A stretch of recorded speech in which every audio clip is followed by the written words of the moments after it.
Buckle up, Central Texas. It's that time of year again. The Lone Star Gridiron Network is proud to present the Central Texas Huddle with your host, Mike Mahurin at the mic.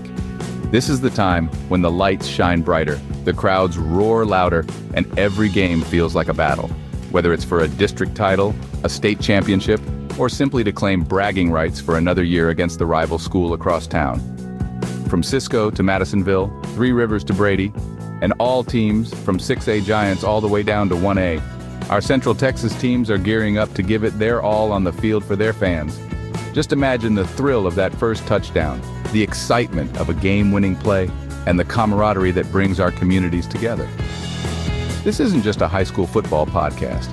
This is the continuing story of Friday Night Lights in Texas. And whether you're cheering from the stands or tuning in from home, this season promises unforgettable moments and heart-pounding action. So, grab your jerseys, paint your faces, and get ready to support your favorite Central Texas high school football teams.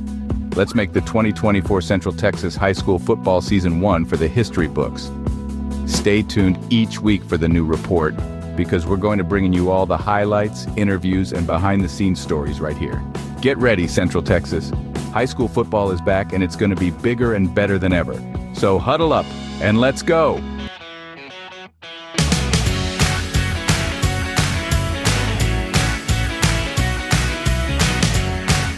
Howdy, everybody, and welcome to this week's edition of the Central Texas Huddle podcast.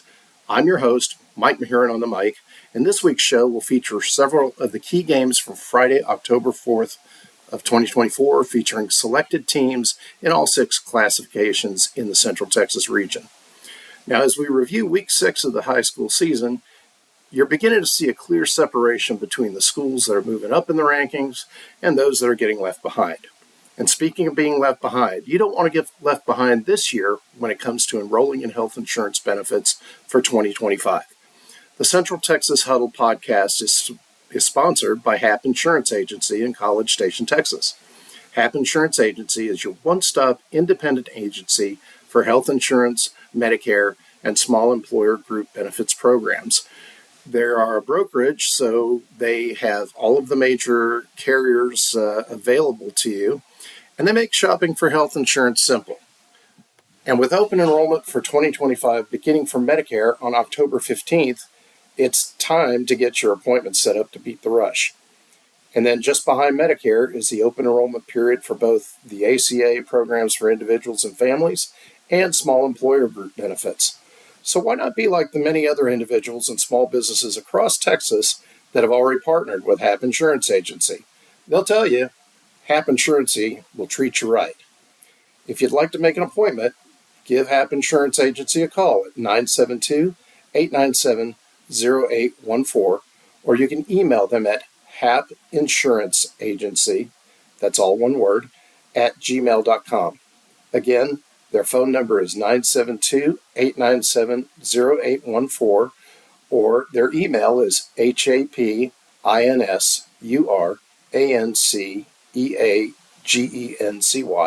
at gmail.com. Okay, on to the games. And this week, we're going to start off with matchups in Division 1A, starting with the number 8 Iredell Dragons. Iredell went to Goshen this past week to play the Wildcats. They ended up winning 51-8. So congratulations, Iredell. Keep moving up. Next, we have the Buffdale Bobcats, hosting the Granbury Grace Classical High School Griffins. And even though the Griffins are an amazing mascot choice, had no effect against the Bobcats. The Bobcats ended up winning that game 50-18. So better luck next time, Griffins. Next, we have the number 5 Benjamin High School Mustangs, who are hosting the number 6 Cherokee Indians. Now, this is not a basketball score. This is really how it went down. Benjamin, 106, Cherokee, 88. If they had the old-timey manual scoreboards, I'm sure that guy running the scoreboard would have a sore arm and legs this week. So congratulations, Benjamin. Last in 1A, the matchup we're going to look at is the Zephyr Bulldogs going to Santa Ana to play the Mountaineers at their home field. Zephyr ended up taking the win 58-20.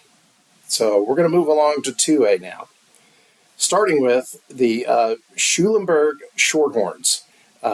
They traveled over to Weimar to play the Wildcats at home.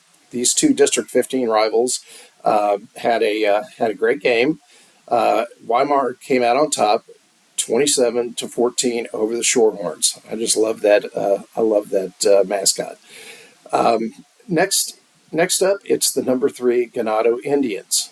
They traveled to Kennedy to play the Lions at Kennedy, and came out and basically proved their worth at their ranking. They scored 35, and Kennedy unfortunately scored 0. So better luck next time, Lions. Next, we go to the game against with Wortham's Bulldogs against the Bremond Tigers. Bremond hosted Wortham, and Bremond doubled up Wortham by a score of 60-30. They're District 10 rivals, so I'm sure that that game's going to leave a bad taste in their mouth for Wortham come next season. Then lastly, we have a District 13 matchup, between the Burton Panthers, who traveled to Snook to meet the Blue Jays at home. Burton put a whooping on them, 55-0. So better luck next year, Snook. Hopefully we can talk about you evening the score at that time. Next up, we have the 3A matchups for the week, and we're going to start with the A's. The ARP Tigers traveled to the B Buffalo to meet the Bison at their home field. These two District 11 rivals, there's no love lost between them. ARP comfortably took care of Buffalo by a score of 61-8. Next up, Comfort hosted the Bandera Bulldogs. Bulldogs versus the Bobcats there. The Bobcats couldn't hold Bandera back this week, losing by a score of 29 to Bandera's 35. Next up, we have some more Bulldogs from Yoakum, and these Bulldogs were hosting the Panthers from Blanco High School. And in this case, the Bulldogs came through again. This time, Yoakum scored 25 against Blanco's 19. So, good win for the Bulldogs of Yoakum. Lastly, we're going to look at Hempstead versus Thrall. The Thrall Tigers went down to Hempstead to meet the Bobcats at their home field.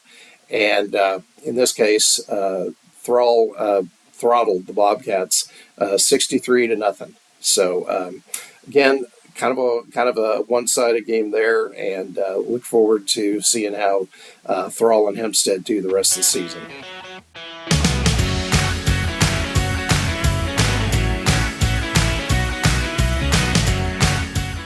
Are you ready to take your game to the next level? Whether you're an athlete, coach, or just someone striving for more success in life, the Winner's Workshop is your secret weapon. Yes, this award-winning course has transformed thousands of lives, teaching the game-changing principles of sports psychology that Fortune 500 companies, coaches, and top performers all use to win. The Winner's Workshop, subtitled How Sports Psychology Can Make You a Champion, is now available on CoachTube for a fraction of the original $499 price. The Winner's Workshop will help you master focus, mindset, and breakthroughs to make you a champion. Click on the link in the show notes or head over to LoneStarGridiron.com and click on the ad today to unlock your full potential.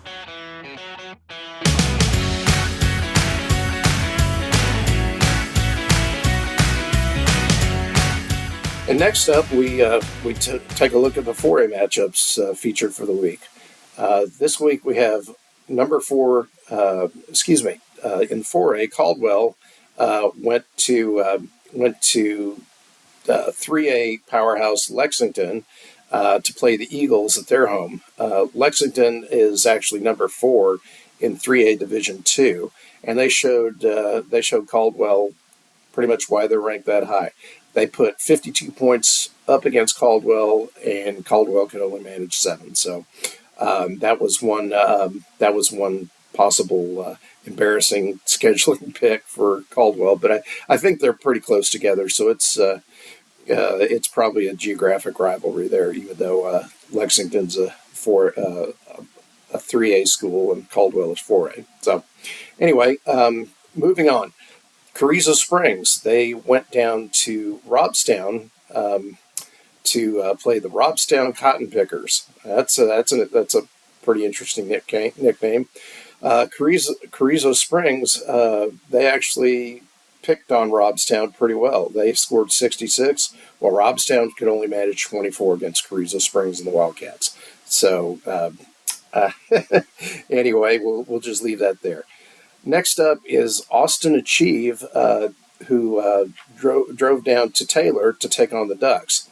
I don't really think Austin Achieve has a mascot, or maybe Achieve is their mascot. But in any event, I'm just going to say what I know about them. And I know that they didn't achieve anything against Taylor. Taylor beat them 76-0. So I guess you could say that as far as Austin Achieve goes, the sky's the limit. So anyway, maybe better luck next week. Lastly, we have Marble Falls Mustangs taking on the Warhorses of Devine at Devine's home field. In this battle of horses, the Warhorses ended up winning 28-27. Devine over Marble Falls. Next up, we're going to look at some 5A matchups. Starting with once again, Alamo Heights is a juggernaut there in the San Antonio area, and they showed it again. That their number 3 ranking in 5A is Division I is well deserved. They took on the Harlandale Indians, the San Antonio and Harlandale Indians, at the Indians' home, and they ended up winning 55-9. So congratulations, Alamo Heights, on a great victory again. Next up, we have Victoria West and the Warriors hosting the Kerrville-Tivy Antlers. Victoria West, who is actually playing Alamo Heights next week, tuned up for that game and scored 45 against Kerrville-Tivy's 26. So Victoria West 45, Kerrville-Tivy 26. It sounds like an exciting game there. Next up, we have the Bastrop Cedar Creek Eagles traveling over to Pflugerville to meet the Weiss Wolves. Actually, I'm not sure if that's the case. I forgot to put who was the home team there. But in any event, the Eagles didn't do much against the Wolves. Pflugerville Weiss beat them pretty handily, 63-0 against Bastrop Cedar Creek. So again, you're seeing some separation in most of these divisions and regions as the season goes on. Lastly, we're going to talk about the number 7 ranked College Station High Cougars. They also had a game against a Pflugerville team. This time it was the Pflugerville Hendrickson Hawks. And number 7 College Station High put up 58 to Pflugerville Hendrickson's 14. So a good win for College Station High there. Lastly, we're going to talk about 6A matchups from around the region, starting with the Austin High Maroons. They traveled over to Dripping Springs to take on the Tigers at home. And the Tigers pretty much drew blood and maroon red, whatever you want to call it. But they ended up beating Austin High by a score of 49-7. So great win for Dripping Springs there. Number 22, Cibolo Steel. They've been trucking along pretty well in 6A this year. They had kind of a difficult time this past week, though, against San Antonio East Central. The Hornets came into Cibolo Steel's yard, and they made it a fight. The Knights at Cibolo Steel, they scored 64, while San Antonio East Central scored 59. So pretty close game, probably one I would have wanted to see. Next, we go on to Austin Bowie. The Bulldogs of Austin Bowie traveled to Del Val to take on the Cardinals, and it really wasn't much of a contest. Austin Bowie 34, Del Val 0. So unfortunately, that didn't work out too well for Del Val. Last one we're going to take a look at is the battle of the Supreme Court Justice Schools in San Antonio. San Antonio Holmes, their Huskies, went to San Antonio Sotomayor to their yard to play the Wildcats. And the Wildcats beat the Huskies 44-15. So congratulations to Sotomayor and the Wildcats on that great win. So that's about it for the week of October 4th in review. Next week, I hope to have a great couple of stories to share because I'm traveling to San Antonio for the weekend. And I'm going to be attending the number 3 Alamo Heights Mules home game on Friday, the 11th. And I'm really getting excited to see it. Not just because they're going to be playing Victoria West, who had a great game last week, and I think are coming in ready to challenge Alamo Heights after a great win against Kerrville-Tivy, but also to check out the Mule star, Michael Terry III. He's a big fella at 6'3" and 220, and he's got amazing size and speed combination that's helped to lead Alamo Heights to 3 consecutive state playoff berths, and the way it's going, it looks like it's going to be a 4th. He's in the top 10 of all recruits amongst all positions in Texas against as rated by all the major recruiting services like Dave Campbell, 24/7 Sports, and the like. He's being recruited as an athlete. Basically, he may be one of those Travis Hunter guys that gets to play some offense and defense too, and I'm looking forward to seeing how he does. I'm not sure what he plays on defense, but I do know he's a wide receiver and a kind of a hybrid tight end on offense. He's got too many scholarship offers to even talk about here. I mean, all of the major suspects are offering him, like Texas and A&M and Oregon and Ohio State, and the list just goes on and on. So I just hope, personally, I hope he's going to sign with one of the 2 SEC programs here in Texas, so that we'll get to see a lot of him on TV and on Saturdays in the future. Well, with that being said, just wanted to remind you that to have an amazing week, and be sure to head out this coming Friday night to see your favorite Central Texas high school team's game.